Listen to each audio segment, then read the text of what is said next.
Bon, faut que je resserre un petit peu les vis de mon moteur. Première fois que ça m'arrive. Mais c'est pas le sujet, je vais en profiter pour te montrer comment régler ton entredent rapidement et surtout facilement. C'est parti.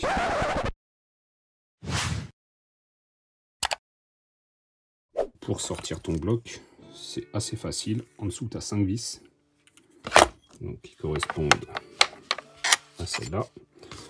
Donc on retire ça. On dégage un des côtés de la barre, ou les deux si tu as envie, mais bon. Tu dégages un des deux côtés, parce qu'en fait ça va t'aider. Si tu la laisses, tu vas être emmerdé pour retirer ton bloc moteur.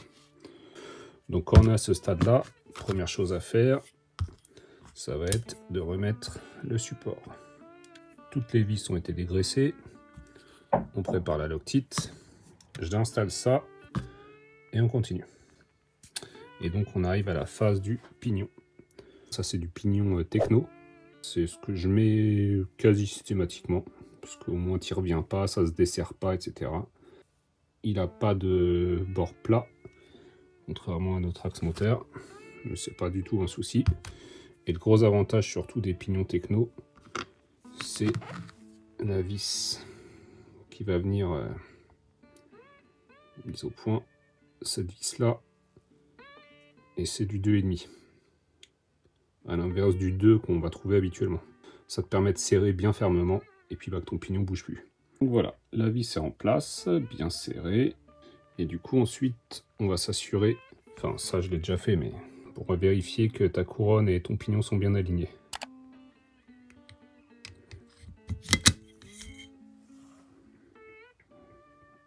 Et donc là, et bah tu vois, c'est bien. J'aurais pu le mettre un peu plus à droite. Mais en tout cas,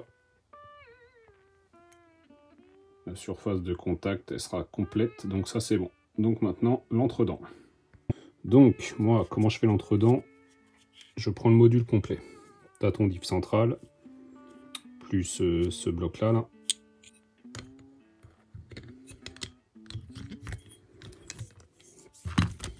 Et ensuite,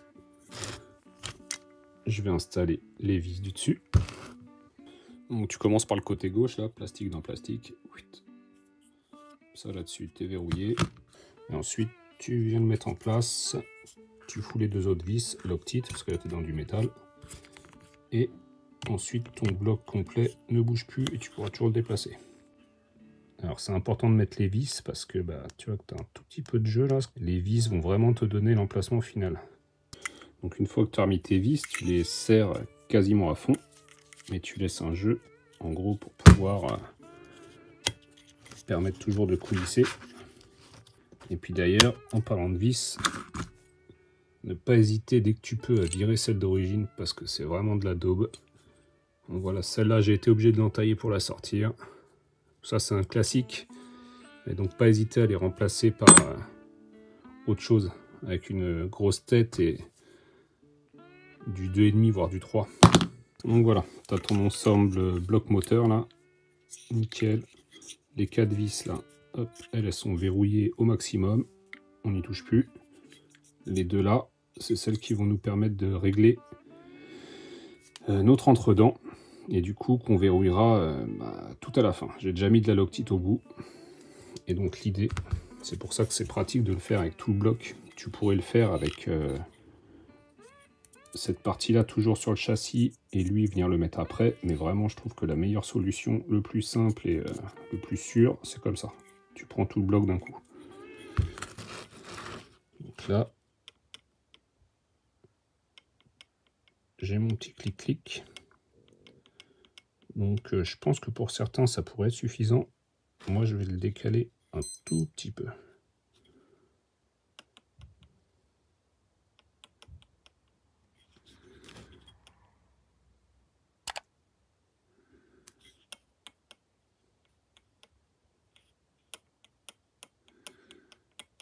Et donc voilà, moi je fais pas avec le papier, j'ai jamais réussi le réglage papier.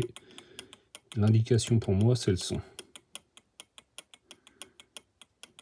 Et ça, celui-là, c'est un son qui me convient.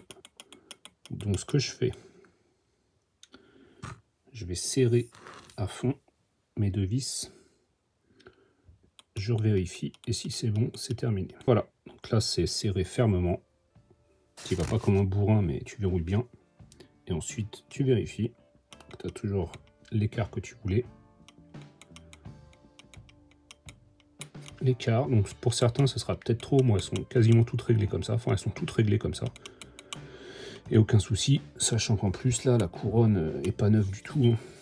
Donc, elle est un petit peu abîmée.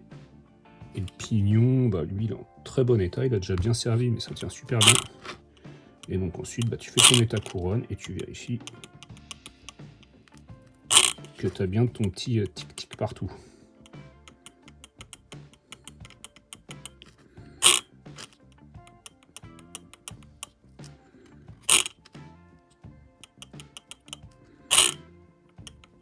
Voilà. C'est terminé. Donc bien sûr, vu qu'il y a de la loctite un peu partout, tu laisses sécher ça 24 heures et t'es tranquille. Donc moi, je vais le laisser reposer là, tranquille, et je termine demain. Et donc bah, pour la remise en place, hein, tac, tu viens caler tes cardans avant-arrière, tu mets en place, tu reposes ta barre, tu retournes ta machine, tu remets tes vis, et puis boum, c'est terminé. J'espère que ça t'aura plu, que ça t'aura servi. Si ça sert à quelqu'un, tant mieux. Et donc du coup, si je devais résumer les points clés, c'est déjà bien nettoyer, bien dégraisser, mettre de la loctite, laisser sécher et utiliser de bons outils qui n'abîment pas tes vis. Et ça te fera gagner du temps et ça t'évitera de t'énerver. Allez, ciao. Et voilà, nickel. Petit Moya va pouvoir redrifter.